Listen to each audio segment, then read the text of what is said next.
Good morning, everyone. My name is Digafi Debalke, and I am a teaching staff member at Coady Institute. I teach peace building and conflict transformation. Today, we have a special honor. My new friend and a new friend of Coady Institute, Dr. Fikir Haile, will be joining us shortly. But before we do that, I'm going to ask one of my friends here, Emma Dixon. Emma is a fourth-year student here at St. Francis Xavier University. She's also taking a course, directed course with me called Peace Building the 21st Century. So what she will do is she will do the land acknowledgement and then we'll get into our agenda. Emma? Yeah, so thank you for being here. And before we start, I think it's important that we ground ourselves in the understanding that we are all land. We're gathered in Mi'kmaq, the ancestral, unceded, and unsurrendered territory of the Mi'kmaq peoples. Here in Nalagitchgunagitch, otherwise known as Antigonish, place where branches are torn off, and this is a place that Mi'kmaq peoples have been living in right relation with land since time immemorial. And I think that's important to acknowledge, not because many of us are settlers or new to this land, but because we are all a part of the ecosystem that it makes up. And before we begin, we'd like to thank and think of some of our relations, like the trees that once stood tall and gave breath and now are floors that hold us up today. And we'll think and thank of the minerals that were mined by fathers and brothers and sisters and children that brought us our electricity and technology we get to utilize today. And when we talk about land, we also can't forget about water, which is a dear friend of us here in Atlantic Canada, and remind ourselves that Mi'kmaq is the one that sustains us all. Thank you, Ed. Thank you. Let me introduce our speaker today. Dr. Fikir Haile is an assistant professor in the Department of Politics at Acadia University, where I did my undergrad. She obtained her PhD from the Department of Political Studies at Queen's University, where she specialized in international relations and political theory. Fikir's research is located at the intersection of African political economy, international political economy, and urban economy and ecology. Her research focuses on the inter-scalar governance of urban transformation in the African continent, with a focus on Ethiopia. Her work has appeared in the Review of International Political Economy, Urban Geography, and Journal of Development Studies. When I asked Fikir to send me her bio, she sent a very, very brief bio because I guess being humble and saying, indirectly communicating with me, saying that it's not about me. But I did my own research and found out she has accomplished tremendous amount of research work and work experience. Let me insert something in here. When I first connected with Fikir, her name struck me. Her name came from the Ethiopian language, Amharic. Fikir means love. Haile means power.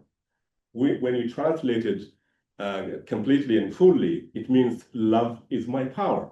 So what a beautiful name to be listening from to this morning. I have a great honor and privilege connecting with Fikir. So Fikir, let me give the mic to you. And I am not expert on international development. You can take it whichever way you want it. And I hope it will be inspiring and insightful conversation. The mic is yours. Wonderful. Thank you so much for that very kind introduction and that wonderful land acknowledgement. I think it's a much needed reminder that we always exist in community with others.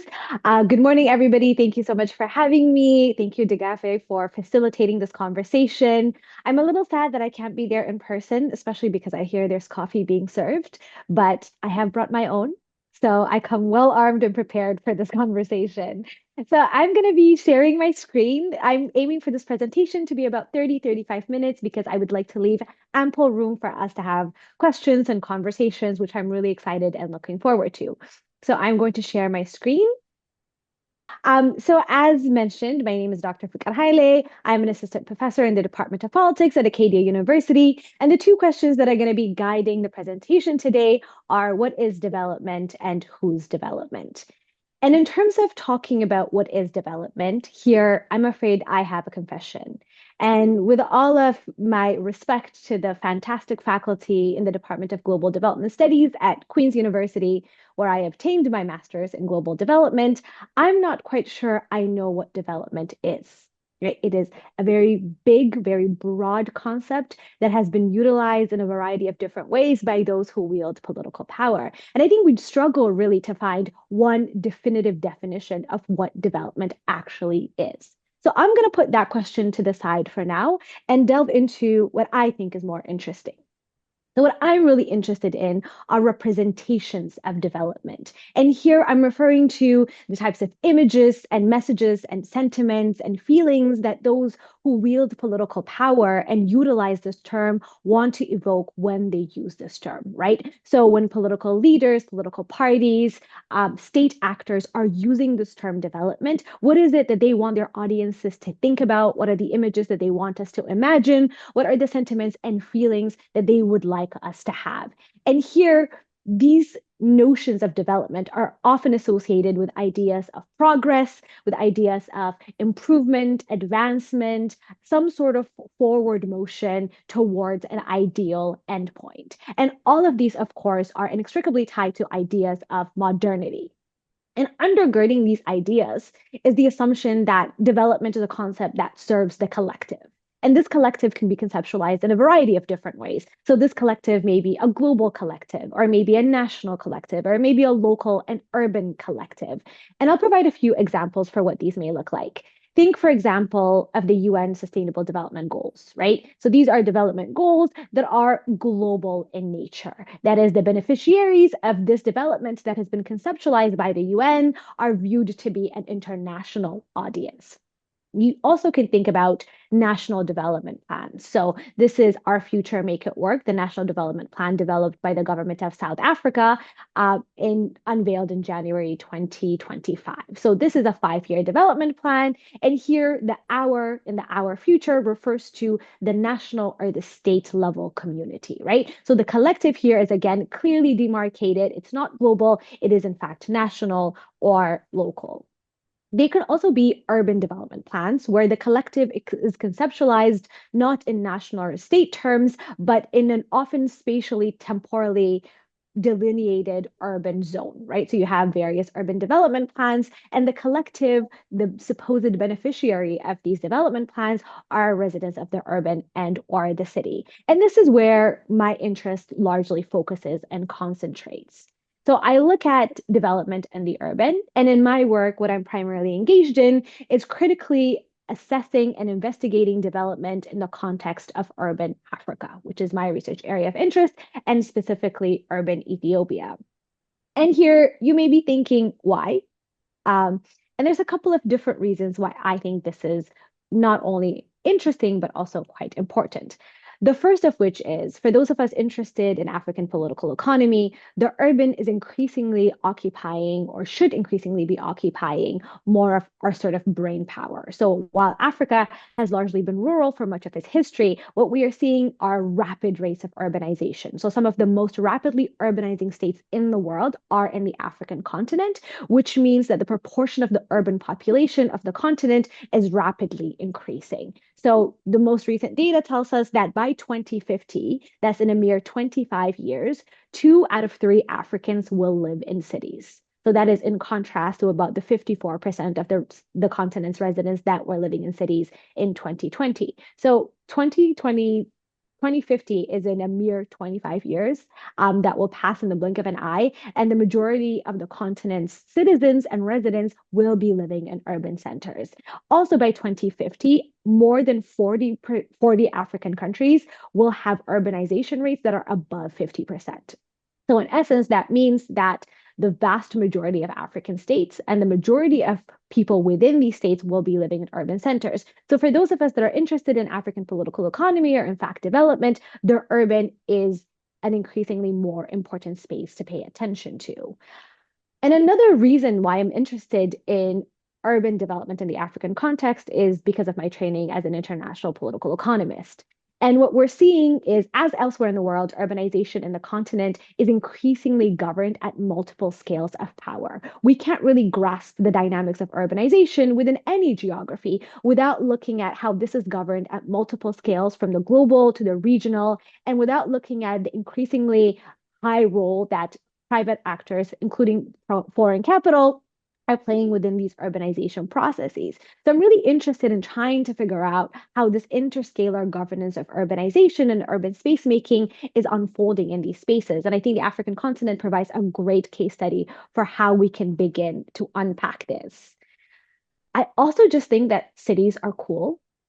They are, admittedly, that is a less scientific reason than the first two reasons for being interested, but cities are these incredible spaces where different groups of people constantly come together and they contest space. So cities are shaped by the push and pull of a variety of factors, and people along various religious, ethnic, racial, gender, all of these different lines come together and they contest space and they assert their right to occupy, to make use of, to live and work in these spaces in ways that not only shape these spaces, but also serve to shape and reshape the social relationships that are embedded in these geographies in ways that you don't really get to see in places outside of the city. So the pictures here are from a rising phenomenon in East Africa, which I think is profoundly cool, which is these collectives of female skateboarders. So the two pictures on the right there are female skateboarders from Ethiopia, based primarily in Addis, and on the left is from Nairobi. So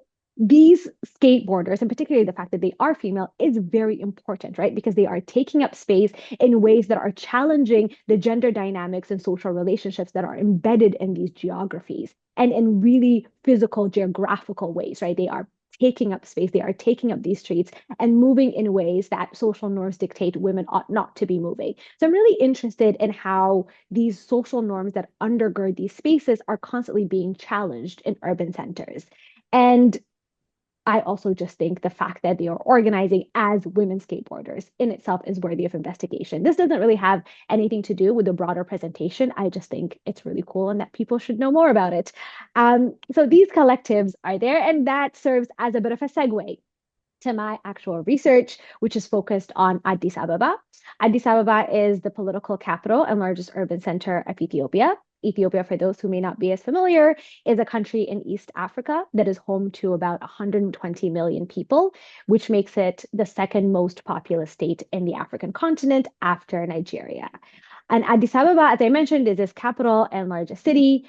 Census data is notoriously difficult to find on Ethiopia and Addis Ababa. The last census, I believe, was conducted in 2007. So there's a significant information gap here. So a lot of the population sizes are rough estimates.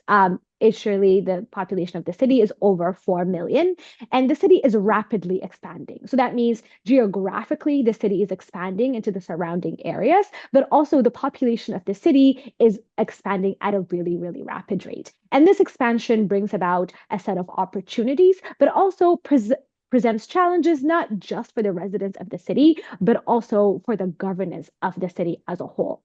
So this massive growth comes with a fair number of problems, the most acute and severe of which is the shortage of affordable housing in the city, given the large population increase. So what I'm really interested in exploring in sort of this next phase of my research and in this presentation is this new urban development plan that has been conceptualized and is being implemented in Addis Ababa. And so recent years have seen the implementation of a new urban development agenda in Addis Ababa. And this is the picture on the right is sort of a manifestation of what this vision looks like. And this new urban development agenda was spearheaded by a new government that came into power in Ethiopia in 2018.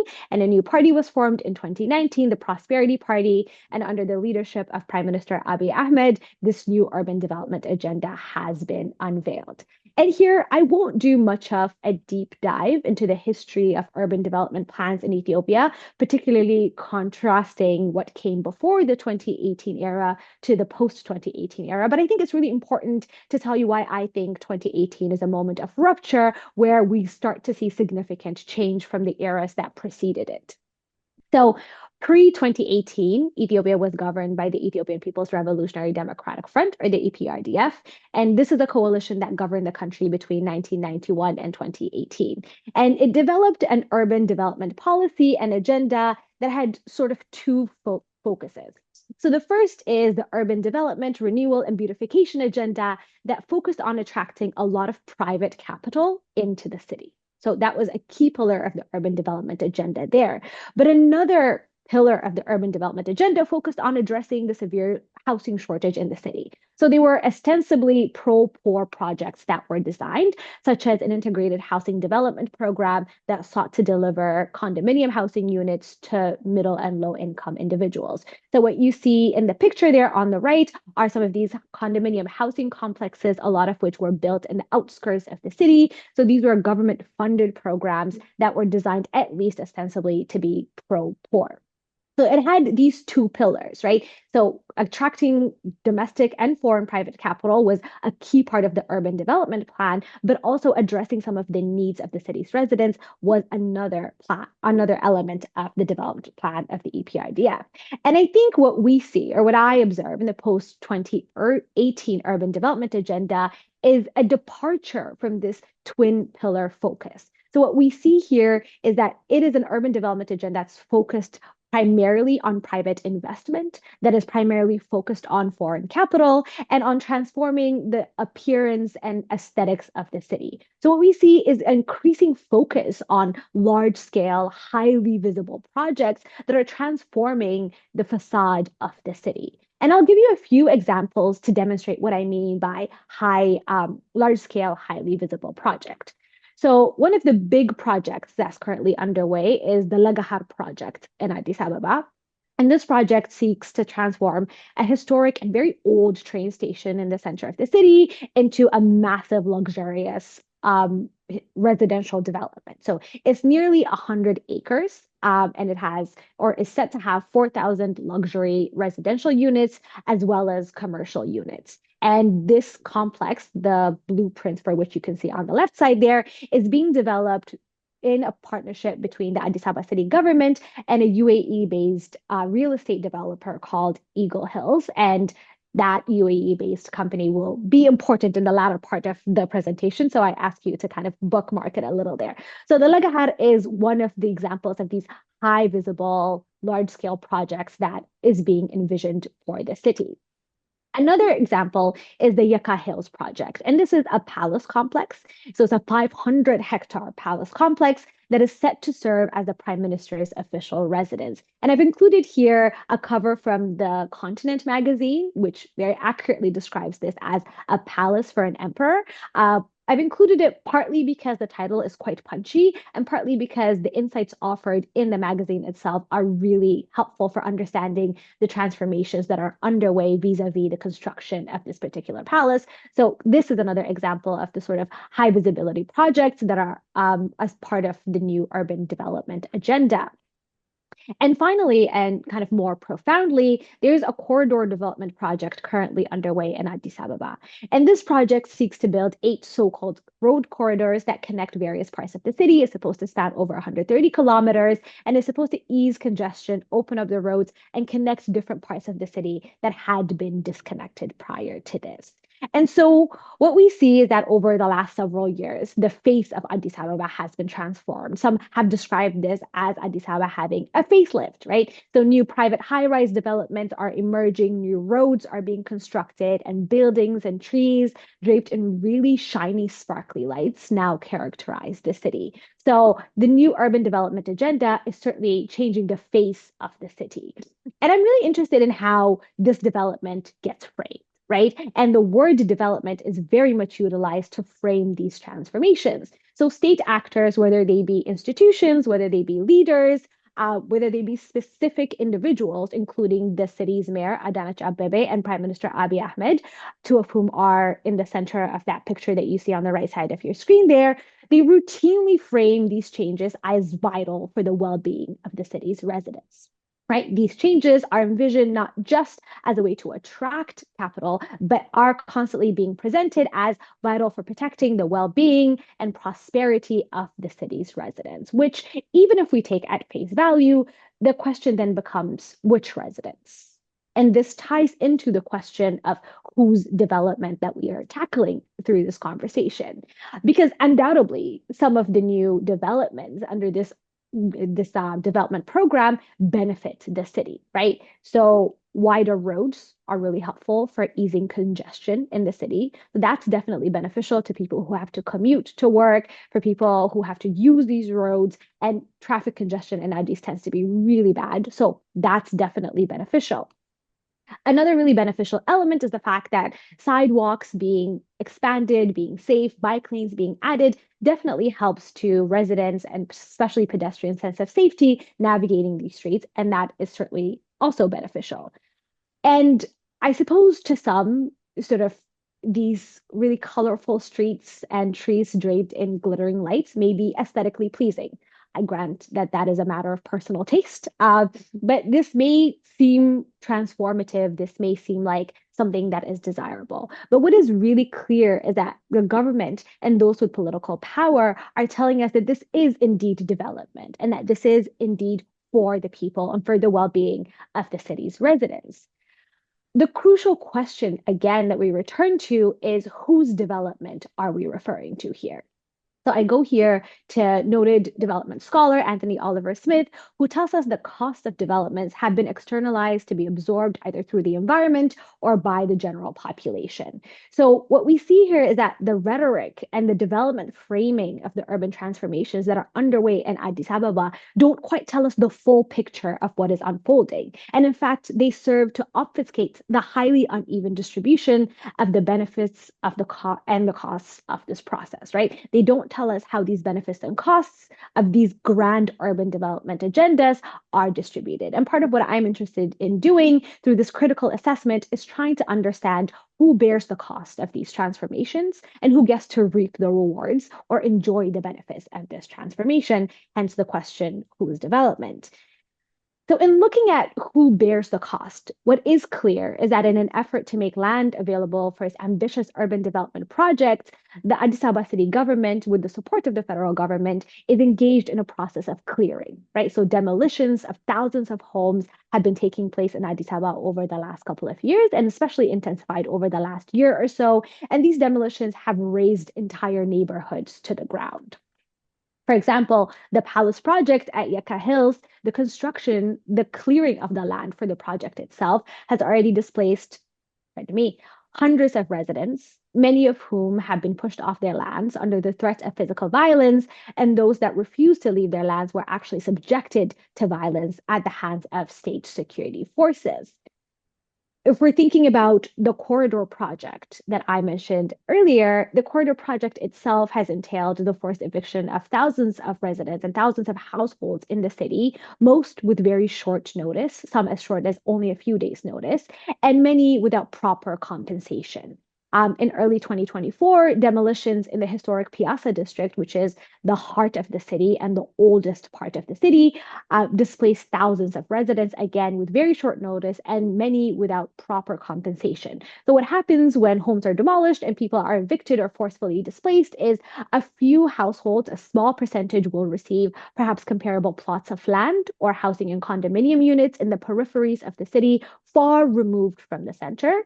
But for those residents who don't necessarily have all the paperwork that is required to prove their residency or their tenancy within these spaces, they will often receive either very meager compensation or nothing at all. So there are many instances where people are being left unhoused because there is no compensation or alternative that is being offered here. And I think what really highlights how intense and extensive this process of demolition has been is that in April 2025, Amnesty International released a report urging the Ethiopian government to temporarily suspend this corridor project, noting that it represents a massive violation of the the rights of the city's residents. So the Ethiopian government's development agenda, and particularly the urban development agenda as it relates to the city of Addis Ababa, has unleashed what some have called a demolition frenzy. And this frenzy has displaced tens of thousands of the city's residents, and often these tend to be its poorest, most marginalized, and most precariously housed populations. So to my eyes and in my view, these are the populations that are bearing the cost or paying the price for the development agenda that is underway. But just as the costs accumulate on one side of the ledger, the benefits also tend to accrue on the other side of the ledger. So just as we ask who pays the cost, it's also vital to ask who benefits from these processes.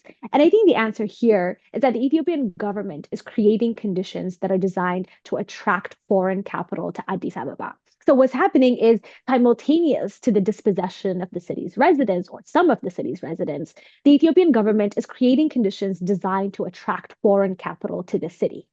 And this include measures like floating the Ethiopian currency, which happened earlier this year, creating legal frameworks that enables foreign capital and investors to participate in sectors that had traditionally been off limits to foreign capital. This includes banking, this includes participation in a number of state-owned enterprises. And I think most tellingly, the Council of Ministers is considering a draft proclamation that would allow foreign nationals to own land and immovable property in Ethiopia, which had been prohibited under Ethiopian law in the recent past. So this is a sharp departure from past land governance regimes, which prohibited land ownership by foreign investors and foreign nationals. And this is all the more interesting when you consider the fact that Ethiopia has a very unique land ownership and governance structure where nobody can own land. Land is publicly owned and managed by the state. So what seems to be happening is the creation of space to allow private capital to enter into these arenas, to enter into the urban space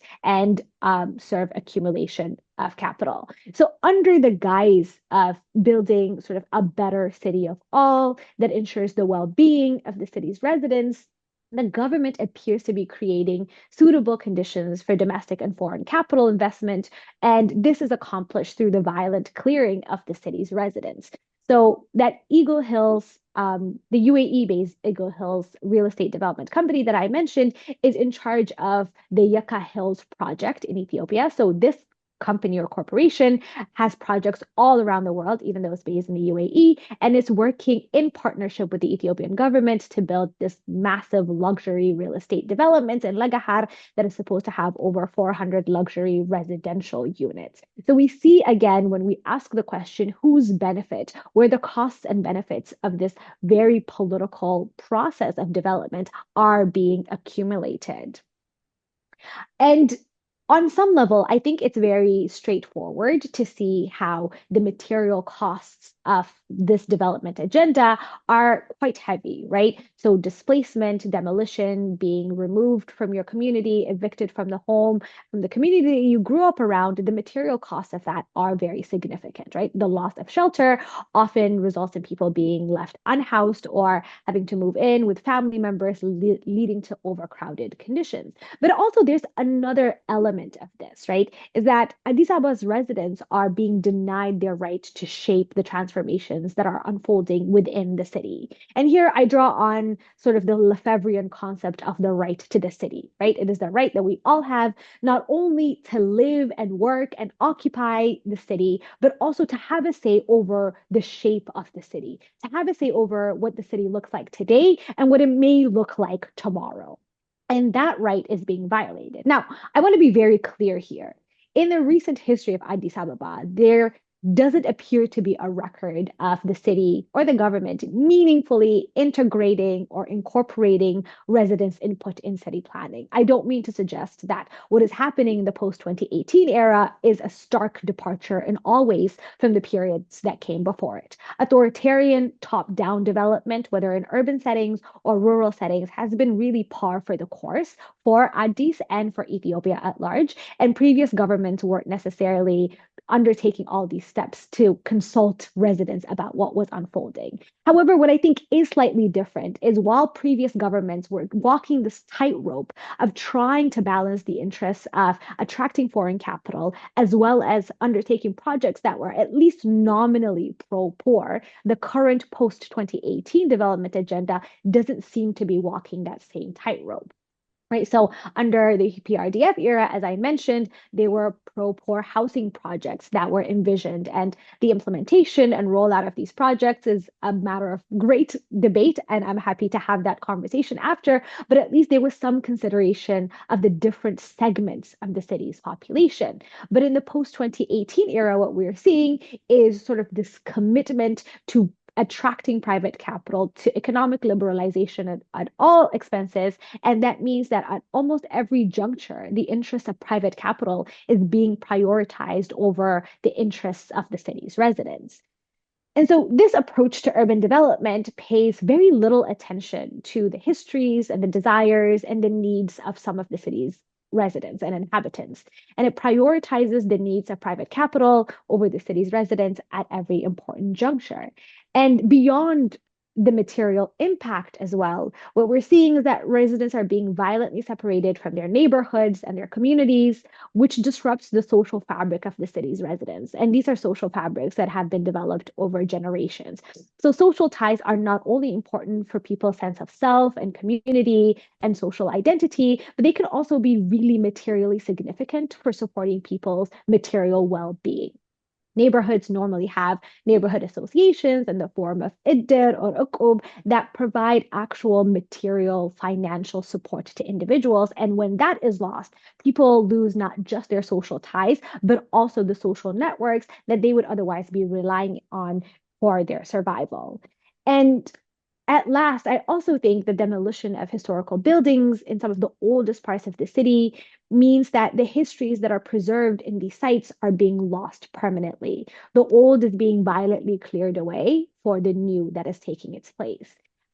For instance, last year, there was a report that a restaurant that had been standing in Addis Ababa for 90 years was demolished, even though it was classified as a heritage building. So there is a loss there, not in the loss of a home necessarily, but a loss in culture and history that is kind of being washed away. So returning to this question of whose development, what I think is vital here is that while the issue is constantly framed in really apolitical and universalistic terms, development, as Oliver Smith tells us, is a highly political process. And the issue of who benefits and who pays the cost is not accidental, but rather draws on existing power dynamics and inequalities and is determined heavily by political power. In urban settings like Addis Ababa, what this means is that often existing class dynamics become the axis along which the distribution of costs and benefits happens. And so, despite the repeated promise that current developments in the city will improve the lives of the city's residents, and despite some of the benefits that these projects certainly have had, the Ethiopian government's urban development agenda in the post-2018 era appears to be primarily focused on attracting private capital. And the broader context here, I think, is really important because the Ethiopian government's focus on glitzy real estate developments and shopping centers and hotels and extravagant palaces throughout the city that are primarily designed to transform the facade of the city and attract foreign capital is not unique to Ethiopia. We're seeing this phenomenon emerging across many other parts of Africa. So all across the African continent, what some have dubbed shiny new cities are emerging. So what you see on the right there was a plan for a smart city in Kenya. So Africa's shiny new cities, Coach Roy and Moser use this term in their 2019 article where they analyzed dozens of urban development projects across the continent. And what they find is that far from disrupting power hierarchies and addressing embedded inequalities, these new cities or new iterations of cities further entrench them. So the patterns that we see in Addis Ababa are not unique to Ethiopia, but rather are part and parcel of this broader urban development agenda that is being implemented and conceived throughout the African continent. So the vague promise of prosperity for all obfuscates the ways that the city's residents, and this city may be Addis Ababa or maybe Mogadishu or maybe Nairobi or Juba or Lagos or Accra. It can be any major city in Africa, of course, with the nuances of each case, right? The city's residents, often the poorest and most marginalized residents, pay the cost of development agendas that are increasingly being conceived and carried out by domestic political elites in partnership with and oftentimes at service of foreign and domestic private capital. So this is the trend, the through line of sort of the urban development agenda that we are seeing across the continent. And so a recalibration, I think, is very much needed at this juncture. So in addition to the material and symbolic violence that they unleash on residents as the cost of these urban development agendas grow more visible, we are likely to see it becoming a destabilizing factor, right? So people will not take demolition, eviction, displacement lying down. Oftentimes they put up a fight. And what that means is that these urban development agendas that are being implemented across the African continent can have serious security implications. So the most recent research on African security studies draws attention to how urban settings are increasingly becoming not just settings, but also sources of conflict, both armed and unarmed conflict. And as more of the continent continues to grow more urban, we need to pay very close attention to how we are balancing the competing interests that play out in these urban settings. And I think returning here to the Lefebvrean concept of the right to the city could be instructive. Is the right that people have not only to live and work and live and sort of exist within the city, but also the right that they have to shape the transformations that are unfolding in the city, to have a say over what the future of the cities that they are living in look like through acts of contestation, but through acts also of meaningful negotiation. My fear and worry is that if we fail to do so, not just in Ethiopia, but all across the continent where rapid urbanization is unfolding, then these factors will likely become really deeply destabilizing, further eroding human security within the continent as well. So that's a bit of contextualizing the Ethiopian transformation within the African context. So in the end here, I return to the guiding questions that I used to organize this talk. For the question of what is development, I'm afraid to say that I don't quite have an answer still. I think it is a deeply contested, deeply complex, and nebulous concept that can be defined in a variety of ways. I would be weary of any one singular definition of development. But as to the second question of whose development, the answer is nearly always not everyone's. And I think our role, my role, certainly as I see it, is trying to find out who is included and who is excluded from these processes and how the distribution of costs and benefits unfolds within the urban setting. So yeah, that's my talk. I tried to keep it to under 35 minutes. So there we go. Thank you so much. Wow. Thank you so much, Fikir, for that comprehensive, insightful, and very empirical, I must say, presentation. And it's also very timely as we grapple with different dimensions of so-called international development or development itself. In preparation for this presentation, this morning I typed international development and clicked on news, and the first article showed up is international development dead? That's the title of the article, and I don't know. I haven't read the whole article, but I found the question fascinating. Your presentation in terms of what is development and your honesty about not finding a very conclusive definition what development is something I share with you. But my lens, when I look at development, my lens is professionally, I look at from peace and conflict perspective. What is the peace and conflict impact on communities, on nations, and at a global level? And I was having a discussion with a friend of mine a few months back, what he called it destructive development. And fascinating putting those two words together. and taking place around the world in South America, Africa, Latin America, through different corporations. And the term you have really used repeatedly is capital. Capital, as if that is the path to actual development for people on the ground. And the movement of capital is really endorsed by many international organizations and nation states, but the movement of people is not, whether it's a refugee policy or immigration policy. So while people are contemplating their questions, I have one quick question for you. You, at the end of your presentation, you touched on the destabilizing potential of these development frameworks. What do you foresee in terms of not just in Ethiopia, elsewhere?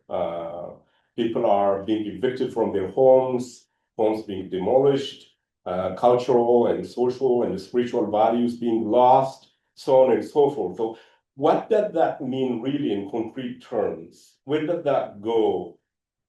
We have seen different issues, for example, in Nepal, Bangladesh, recently post-Tanzanian election, these destabilizing merits are appearing parts of the world. So where do you see this is going? Unless you say it's addressed and managed properly, it has a potential for an explosive and destructive path of political security and social destabilization. Great. Yes, thank you for those thoughts.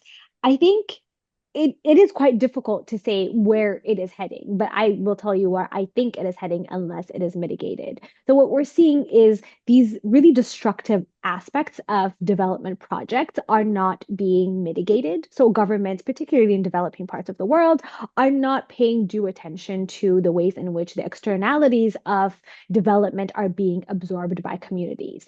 And the fact of it is, once communities keep undergoing displacement, demolitions, evictions, there is only a certain limit that you can push communities to or individuals to before they start to resist. And we know that people's attachment to their lands, to their homes, to their communities tends to be very deep. So what we have seen in the Ethiopian context, for example, is when evictions, land expropriations are unfolding, communities do resist, right? They already resist. They do not want to leave. That's why state security forces have to be deployed oftentimes to forcefully carry out these movements. So there you start to see clashes already beginning to occur between residents and state security forces. In the Ethiopian context, some years ago now, almost a decade ago, there were massive protests that erupted because of attempts to continue evicting individuals and communities from the peripheries of the city. So while these patterns of demolitions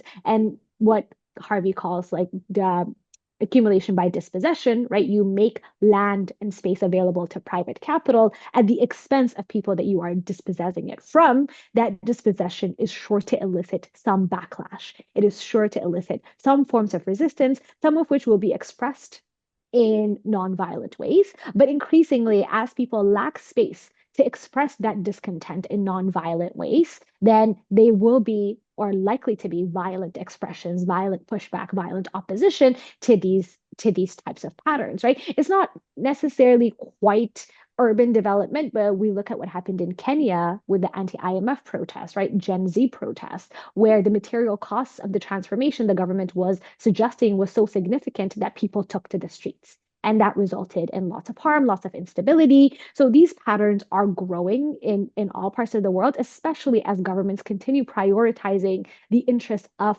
private capital, oftentimes foreign capital, at the expense of at least a segment of the city's population. So I think we need to pay attention to it. And as more of the continent grows more urban, and as governments across the continent are undertaking these projects to remake the cities, I think it really behooves us to pay more attention to how these externalities are being absorbed by the communities and when it starts to hit a limit where it cannot be absorbed anymore. I hope that addressed that part of your question. Yeah. Thank you. Brian, are there any questions online? Sure. There's a question there wondering why you chose to use South African urban development framework for your research, and how does it help us to understand the changes happening in Addis Ababa and Halifax, especially when compared to what was happening before and after 2018. So how did you get into the line of work that you're doing, and why did you choose South African urban development, and then how comparisons can we make for Halifax? Sure, that's a great question. So it's actually like an African urban development lens. So the theoretical framework that I use is urban political ecology, and I apply that to the specific Ethiopian context. My interest honestly stems from a kind of a deeply personal interest in the space. I was born and raised in Addis Ababa, so my intellectual pursuit closely follows my personal life in my attempt to understand what was happening and unfolding in the city while I was living in it. And after I had left it, I left it several years ago now. So it is rooted in that kind of personal and highly personalized understanding of the transformations that are unfolding there and the ties that I still have. So it's not really a South African conception of our urban development that I employ, is an African one. And the interest in Ethiopia comes from the fact that I'm kind of personally embedded and interested in what's unfolding. And as I briefly mentioned, around 2014, there were massive protests that unfolded in Ethiopia around the very issue of urban expansion. And that really piqued my interest. And what really underscored for me there that the costs of these urban transformations that are unfolding can oftentimes be way more significant than we think that they will be, because the protests that started in and around Addis in 2014 became nationwide protests, during which hundreds of people were killed, thousands were imprisoned, and fundamental transformations of the Ethiopian political arena unfolded following these protests that were based around, at least initially, urban transformation. So I think the stakes of this cannot really be ignored anymore. And for those of us interested again in African political economy and security, urban centers, I think, are going to be the next space to keep an eye out for if we are to see what is coming down the pipeline. If you have any questions from here, Sure. Liam Cohen from the community. Thank you for your talk. It's very informative. The similarities to me in the Canadian context is that there's vulnerable populations that are underserved. But what I'm interested in Ethiopia, and forgive me, I'm not familiar with African political or economic development over the last many years, but it interests me that private capital is even an option. And I don't know if that's what you mean by 2018, whether that was the break or maybe there's more history to it, because for my perception, and it's a very, very rudimentary one, is that there might be capital provided by their own government. Obviously, that would be limited. There might be capital provided by international aid. And is this kind of an experiment? Is 2018, 7 years is not a long time. Obviously, it has its problems and might have to be stopped or changed radically. But when did private capital become a real option for this level of income? And then I assume the difference between Nova Scotia and Ethiopia is that the income levels are much less, the opportunities are much less, and therefore the underserved populations are far greater than they would be in Nova Scotia. But I'm just interested in private capital. There's obviously somebody's making profit, which obviously may not, I wouldn't have thought of Ethiopia as a profitable place to do the developments that you've just shown here. Okay, yes, great questions. So I'll tackle the second one first because I want to spend a bit more time on the first one. I think the differences between the Canadian context and the Ethiopian context are vast, of course, but the level of sort of socioeconomic differentiation that you see in these respective places, as you know, would be quite dissimilar. So what you have is not as an extensive safety net in the Ethiopian or the Addis Ababa context, which means that a lot more people are left vulnerable to kind of these really damaging forces, right? So if people don't, for example, people are evicted, they may not get a replacement home, which in the Nova Scotia context likely would not happen, right? So massive, massive differences. We're oversimplifying a little bit here, but yes, it tends to be that the lack of social safety net protection means that more people face more dire straits once they experience these things. And I think this point about private capital is fascinating. I just recently wrote a piece for the Review of African Political Economy where I traced the relationship of the Ethiopian government pre-2018 and post-2018 to the IMF and the various reforms that have been unleashed. So in 2018, 2019, with the entry of the new government to power, what was unveiled is a new economic plan. It was called the Homegrown Economic Agenda. But what it looks like, what mirrors very closely, is a typical IMF liberalization agenda. So prior to 2018, Ethiopia had had a very protectionist economy. So it was a developmental state. The participation of private capital, and particularly foreign private capital in the Ethiopian political and economic arena, was heavily limited. So there were a lot of state-owned enterprises. Foreign nationals couldn't own land. They couldn't own certain types of property. So there was a really concerted effort by the previous government to put safety guards up, right, guardrails up to ensure that private capital couldn't really penetrate to that degree, particularly in urban centers. Of course, there were massive tracts of land that were being leased to foreign capital in rural parts of the country. So some limited entry of foreign capital was permitted. But for the most part, Ethiopia remained kind of a little protectionist bubble in an Africa that had been structurally adjusted to death. Post 2018, what you see is the rise of a government that is far more receptive to the liberalization agenda that is advanced by the IMF. So immediately upon their coming to power, I think something about $3.5 billion is released to support a liberalization agenda.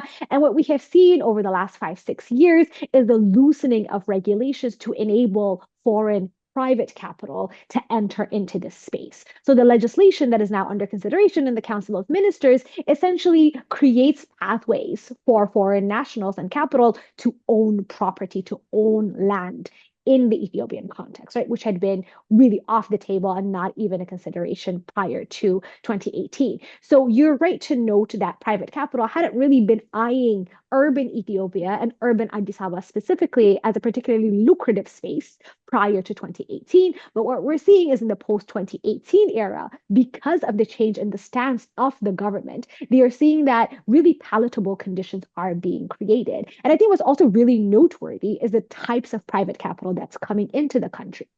Not traditional sort of donor states, not the Americans, not the Canadians, right? Increasingly, what we're seeing is the rising involvement of Gulf states, and particularly the UAE and UAE-based real estate developments, which the Ethiopian government is fostering really close relationships with. So we see also the rise of new regional powers and regional sort of proxy capital battles beginning to play out in these urban settings as well. And while I'm most familiar with the Ethiopian case, I imagine that similar dynamics are also emerging elsewhere. The involvement of China, the involvement of the Gulf states is growing, particularly in the Horn of Africa. And so I think there is something different, certainly in the post-2018 era in Ethiopia, but there may be broader trends that are also changing within the African context. And that's why I think when we think about urbanization, we ought not to think about it as just a local process. It is increasingly governed at multiple scales of power and at that multiple scales of capitalist power. So I think that's kind of the lay of the land. Sorry, that was a very long answer, but I think it's a really important part of understanding the broader issues, right? We often tend to kind of internalize the issues in Africa to the continent itself, but it's very much a part of the broader dynamics of the global political economy that we're beginning to see unfold. And I think this is a trend that's going to just intensify in the coming years as well. So thank you for that question. Thank you. Thank you. Any question from here? Yes. To try to express myself properly, Marie-Bonel, a community member. You said pre-2018 and post, it was quite different due to the political vision, laws, and protection. So from one country to another in Africa, there are different political vision or parties. And some are more, I don't know, I don't want to simplify, left or more aware of the social inequalities and want to address them.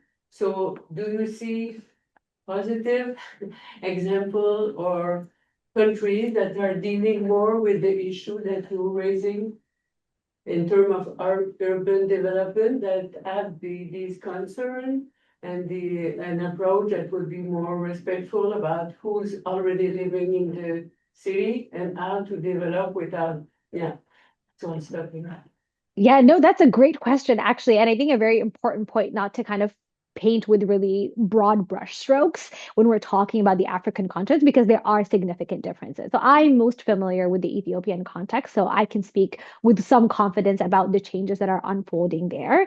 And as nuanced and as complex as the Ethiopian case is, I'm sure all the other cases also have their own nuances and complexities.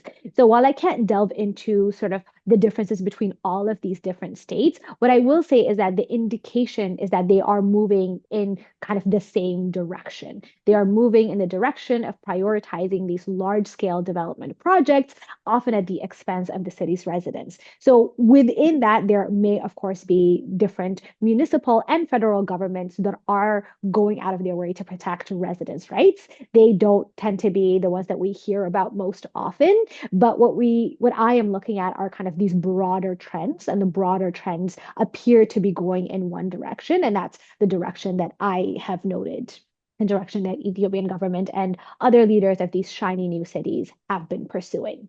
But that's a great question and a good reminder to pay attention to nuance as well. Thank you.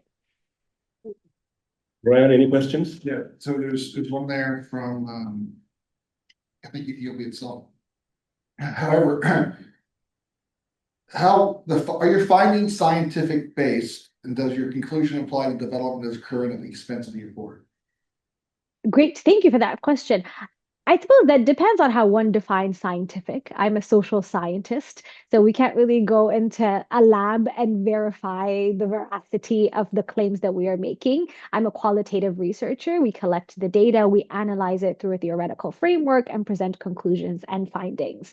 So in that way, it is social science research, and it is backed by evidence, which are the lived experiences, the photographic evidence, the reports, everything that we've come across, interviews that we're conducting, where people are underscoring these findings for us. So as a social scientist, I interpret and present that data. I don't know that I would call it sort of scientific, because that implies that I would be wearing a lab coat and working with beakers and liquids, which I don't.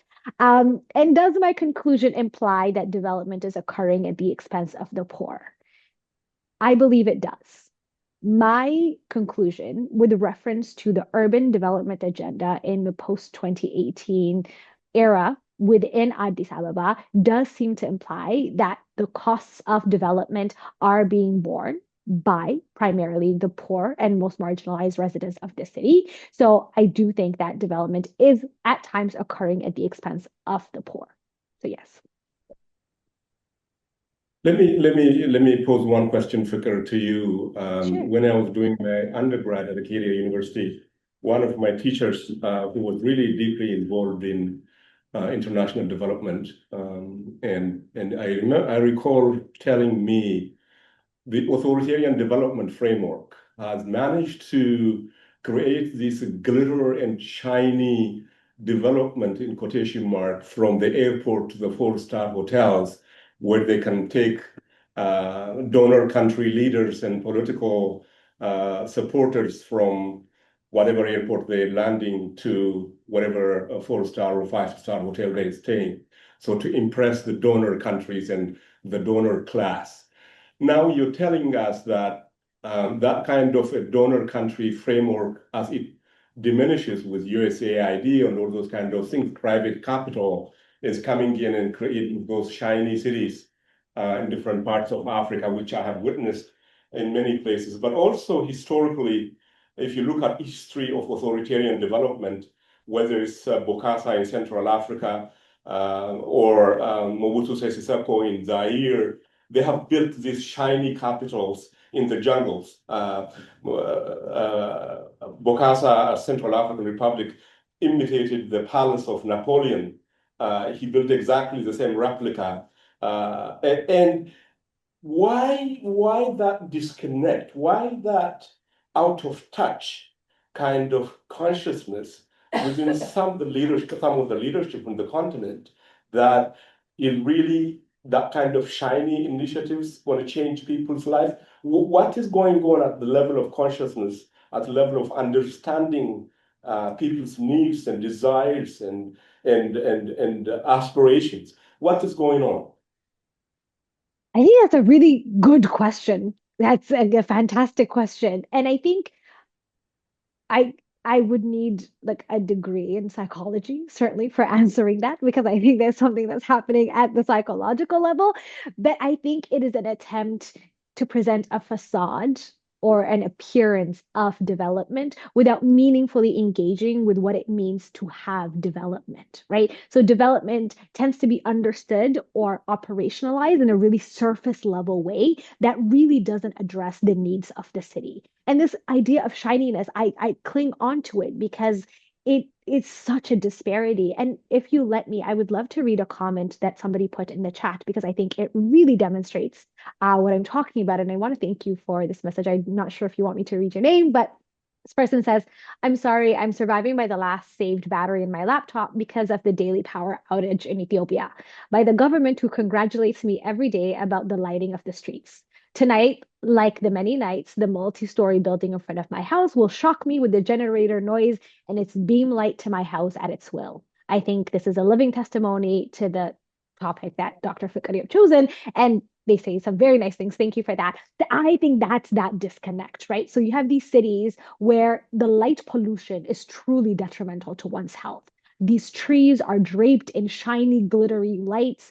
A lot of private housing and apartment buildings and businesses are required not only to paint their buildings a certain color, but to have lights draping on the outside. But if you walk 5 minutes or 10 minutes into the side streets in any direction, you are likely to see entire neighborhoods that are plunged into darkness because of the routine electricity outages that happen in the city.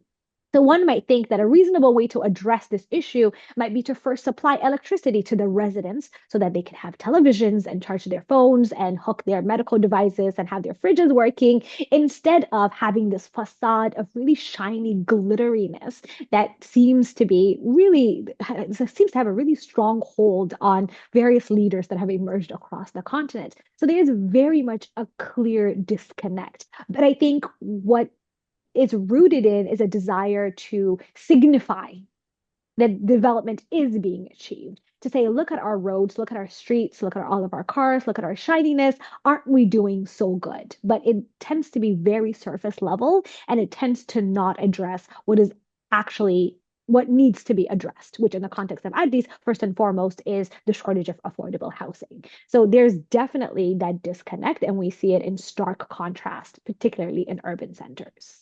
Yeah. Let's take a couple of more questions. Sure. Dr. Fikir have been generous with our time, and we will conclude shortly. So could you speak to the issue of land grabbing in rural areas of Ethiopia and if it relates to these urbanization development trends?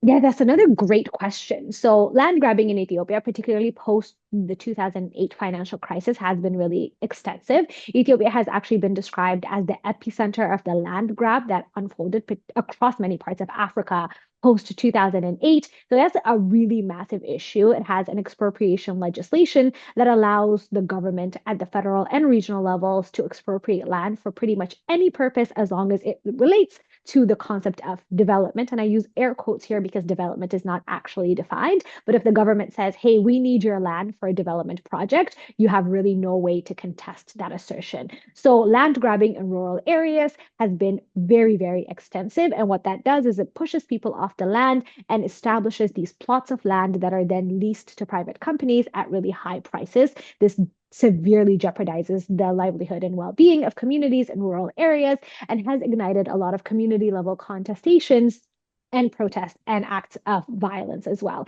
And I think how it relates to these urbanization trends is in a couple of ways. First, a lot of the people that are being dispossessed of their land in rural settings have no choice but to go to urban settings. Right. So the rural land grabs in some ways are intimately related to the ways in which urban centers are expanding at really rapid rates because people lose access to the land. They can't farm anymore. So that means they will go to urban centers to try and look for jobs and look for livelihoods, which increases the pressures that are being felt in these urban centers themselves. And another way it relates is and I mentioned this a little bit earlier, as the territory or the geographical scope of the city continues expanding, this expansion is done often using expropriation. It is often accomplished using the displacement of rural populations so that the boundaries and the territories of the city could continue to grow. So rural and urban dispossession, displacement, eviction, to my eye, are two sides of the same coin.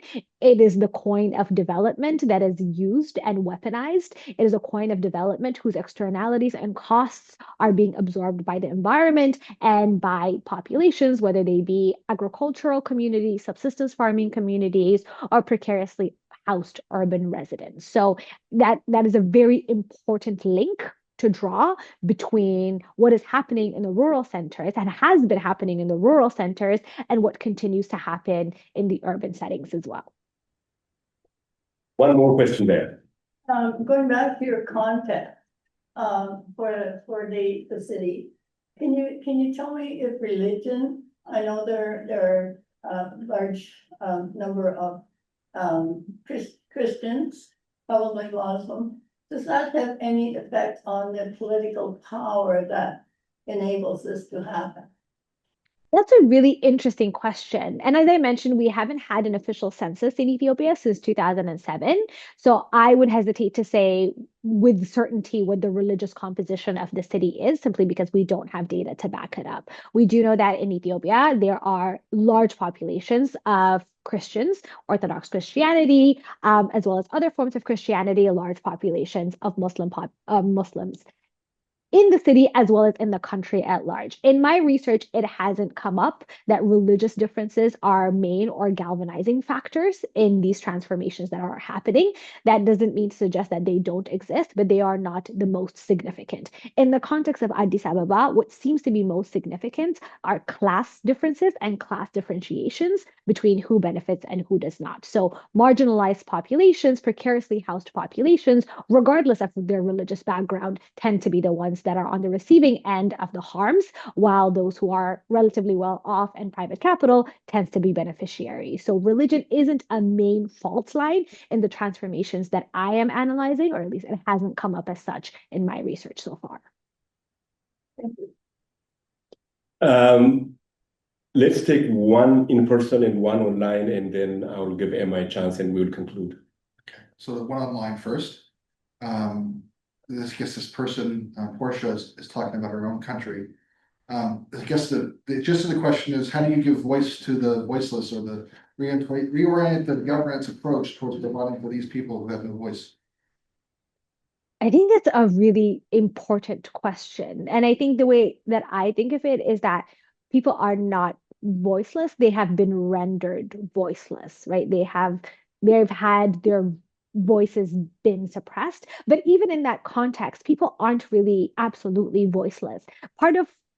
A large part of the reason why we know what's unfolding in Addis Ababa is because of people in Addis Ababa telling us what they are experiencing, what they are living through. The reporters, the researchers, people sharing their experiences tend to be people who are situated in these spaces. And I think the way that I view it as social scientists and as researchers is our role to amplify the voices of people who are experiencing injustice as opposed to speaking for them, because they are best placed to articulate their experiences. They may not have the freedom to openly say what these experiences are. So perhaps the role there is to amplify and to keep making this a topic of conversation. Whether or not that amplification can actually change the government's practices is very hard to tell.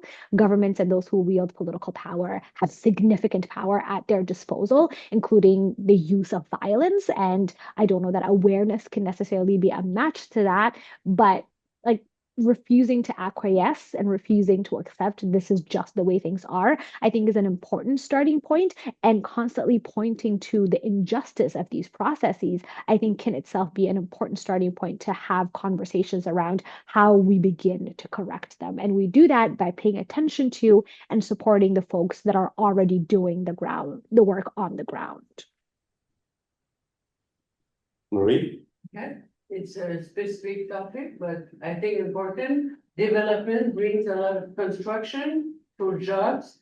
Are these construction hire local people, or they bring their own foreign worker? Because I remember in visiting Phnom Penh, and there was a lot of construction everywhere. I said, that's good, and people said, no, it's led by Chinese, China. I say, okay, that's good. They said, no, they bring their own workers, so it doesn't give us any job. So what's the reality in Addis Ababa? So the reality, I think it's somewhat similar. So during the pre-2018 era, when a lot of Chinese firms were undertaking a lot of road and building construction in Ethiopia, large numbers of Chinese workers were brought in by these firms to undertake some of this work. So we saw a huge influx of Chinese workforces coming in, especially this massive ring road project that was constructed in Ethiopia in the early 2000s, 2010s was undertaken by foreign workers. What you see now, though, is sort of a kind of tiered process where the skilled work tends to be done by foreign nationals that are being brought in by the firms that are being contracted to do the work. The manual labor, though, tends to be given to or tends to be taken up by local workers. So it would be inaccurate to say that local workers are not benefiting at all from this process because some do obtain employment. It's just a matter of what level and what degree of skill and pay grade they are sitting at. That tends to be really complex and nuanced. So, yeah, it tends to be a tiered system there. Brad, do we have time or Or, for one more question do you have- online?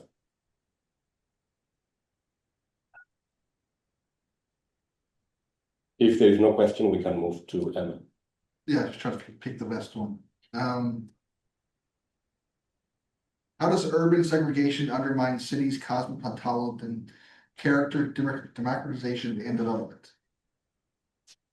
Sorry, is that the full question? Yeah. To what extent has post-2018 political liberalization and instability amplified ethnic and religious segregation in major cities? It's a really great question. And how does this urban segregation undermine cities' cosmopolitan character? I think that's a really important question, especially with Diradawa, which basically has a sort of de facto consociationalist system of governance, which is endlessly fascinating.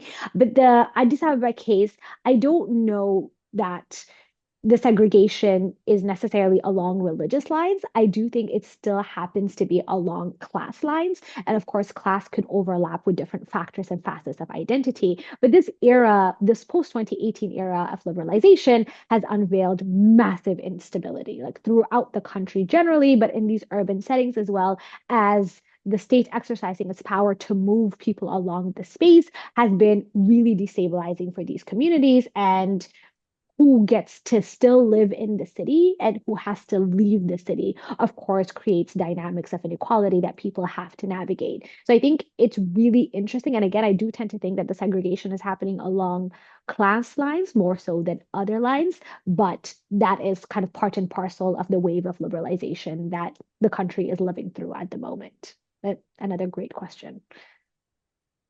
Thank you, Fikir. Before we conclude this session, I would like to give a few minutes to Emma. As I introduced her earlier, Emma has been a friend and a student and a community member and a sister, and she is one of those bright-minded people rooted in the values of social justice, environmental justice, and community building. So as she goes through the course, this directed course we're doing together with me, she will be doing presentation, and ironically and very interestingly, her topic tends to be her presentation topic, which will be December 4th, December 2nd. She will be talking about land as a transformative space for peace building. We talked about reconciliation with land, reconciliation with water, reconciliation. So she will give brief description about her presentation, which is coming up on December 2nd, and everybody is invited. We will be sharing the poster. Emma? Yeah, thank you so much for that, Dr. Fricker. That was incredibly interesting. And I'm actually a development student here, participating in Degavi's peace building course, like you said, but my focus and my research is on land rights and land as a stakeholder within development.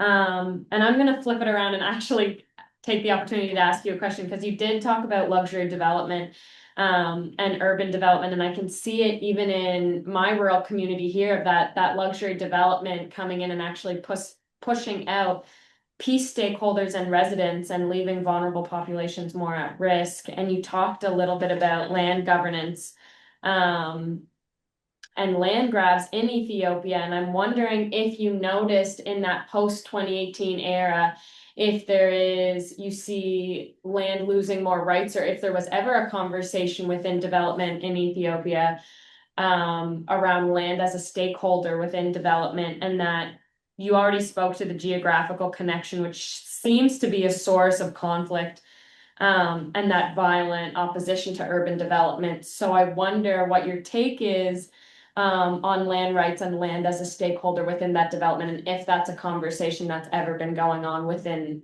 urban development in Ethiopia. Great. Thanks for that question, Emma. And your presentation sounds really interesting. And I think this framework of land as a stakeholder is kind of novel. I don't know that I've seen it in the Ethiopian context, but I think it's a really important framework through which to reorient our relationship, not just to land, but also to development processes that we are embedded in. What I think is particularly interesting in the Ethiopian context is that land cannot be bought or sold, right? Which is quite unique. And it is a remnant of sort of the socialist days of the Derg. This proclamation was passed in 1976. So in one way, it is quite progressive because it underscores this sort of mutual relationship, not one of ownership, but one of coexistence. You occupy the land, you pass it on to your children, you received it from your ancestors, and there is a possibility, I think, to have a truly progressive relationship there, right? And that also means that people lease the land. People don't have to, farmers, for example, don't have to pay anything for the land. They simply, by virtue of being born in a specific place or just being born, have the right to use that land, which is, I think, an approach to land governance that I can really get behind. What happens, though, is public ownership of land kind of gets twisted into state ownership of land. So in that way, that progressive potential, it gets snuffed out. So instead of us occupying the land together, the state becomes the overseer that distributes who gets land and who doesn't get land. So it kind of creates this condition where a lot of power accrues in the hands of the state out of what was supposed to be a liberatory practice of collective land ownership. So that dynamic, I think, is really interesting because on the one hand, it means that anybody can get land, theoretically, of course, for free and use it and lease it. But on the other hand, what it means is the government can displace you from your land at any point because you haven't bought it. It doesn't really belong to you. So there's, I think, space to kind of think about the perverse incentives that some of these well-intentioned relationships with land sometimes give rise to. But I don't know that in the Ethiopian literature, land is seen as a stakeholder. We certainly talk about how some communities view land not as property, but as part of the community. But that is being very strongly eroded with the entry of foreign capital and capitalist relations of production.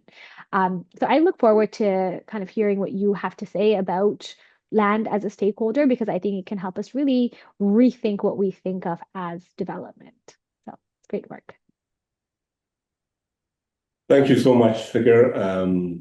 The last point in your response to Emma's question is something I have been grappling with for quite some time, that one is the commodification of land, and also the idea that developing the sacred of land within indigenous communities and how they see land as part of their very existence, not a commodity or not a resource. I mean, we have something called natural resources in Canada, but is nature a resource or something really embedded in us and we have to live with?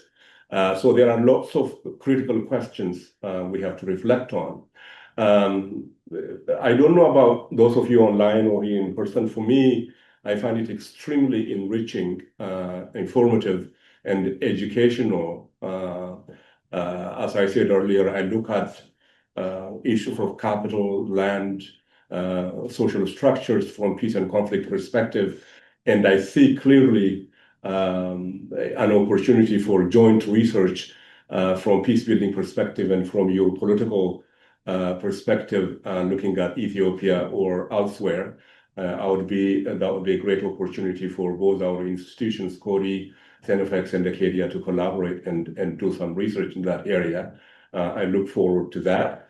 But I think I also want to get some kind of confirmation, a promise from you. You'll come back. You'll come back to any of the time in person to our campus in Xenofex. And also, if I have your permission, my work takes me into a discussion of development, what is development, who's development, and I would love to use your presentation as a resource because it's very, very powerful and very important discussion you have provided us with.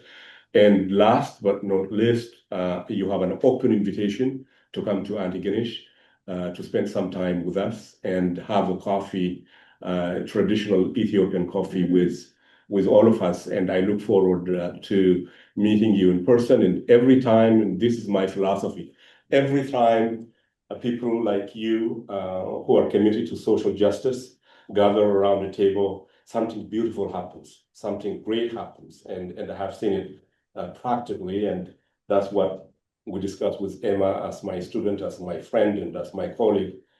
So this is another addition to our network, and I'm grateful you made time for us, and I'm grateful for your charismatic presence you shared with us. And thank you so much, and I look forward to having you again here on our campus. Thank you, Dr. Fikir. Thank you very much. Thank you.